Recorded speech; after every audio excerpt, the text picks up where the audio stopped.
So Prodigy sent me some of these awesome grips. So they're called Fit grips.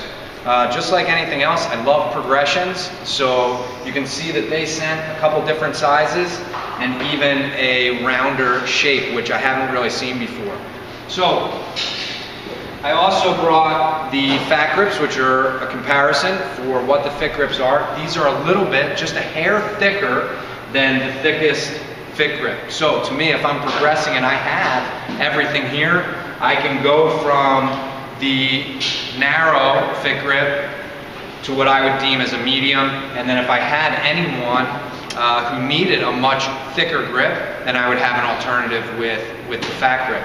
So, but to me, I'm going to have a lot more athletes who are going to be able to get around this and then progress to this, and I might never get anybody who's going to the fat grips other than maybe my largest athletes who are going to be my basketball players. So to me, I'm going to get a lot more use out of these with the 500 plus athletes that we'll train annually. So to me, these are great having in our toolbox to be able to work on grip, because I think everybody knows that it's really difficult to pick up heavy things if your hands aren't able to actually hold on to those things. So what we're going to do is go through a couple exercises that I would use these predominantly on. Typically I would use them on chin-ups, pull-ups, and variations of that instead of putting them necessarily on the bar. One of the most important things when using these is making sure that they're not going to open up and come off of what you're using. So you want to take the opening in the fit grip and you're going to place it over top of the bar that you want to actually use. So now, when I grip on there, I need that at the bottom so that it doesn't pop off. So we'll do that on both sides of where we're going to be doing our exercises, right? And as I grab on, I need to grab on and around that and try to keep that closed. If I have it at the top, I might not feel that that's slipping off, and then all of a sudden, me and the fit grip are going to be falling to the floor. So that's what you want to avoid. So always think safety. This should be down, and you should be holding that closed as you go.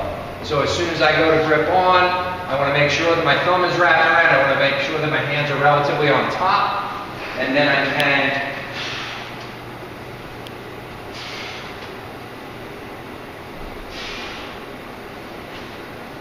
and then go through.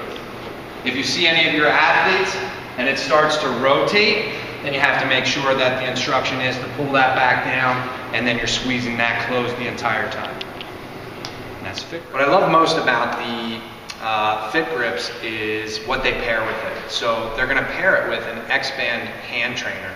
So ultimately what that's going to work on is after you're sitting there and you're squeezing, you have to work on things that are actually going to extend your fingers. So pairing that with something that actually fits over your fingers and your thumb, and then you work on actually extending your fingers out, it's just like anything else. If you're going to work on push and pull with chest and back, you should also be doing that with your hands or with your forearms. So I can speak from personal experience. A few years ago I tried to do a progression from a standpoint of doing a one-arm chin-up. And what I developed was medial epicondylitis, so which basically is a really, really sore elbow on the inside.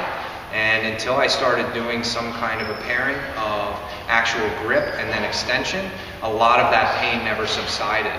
So these kinds of tools and understanding the balance between not only squeezing but also extending can make sure that you can continue to train at a high level for a long period of time.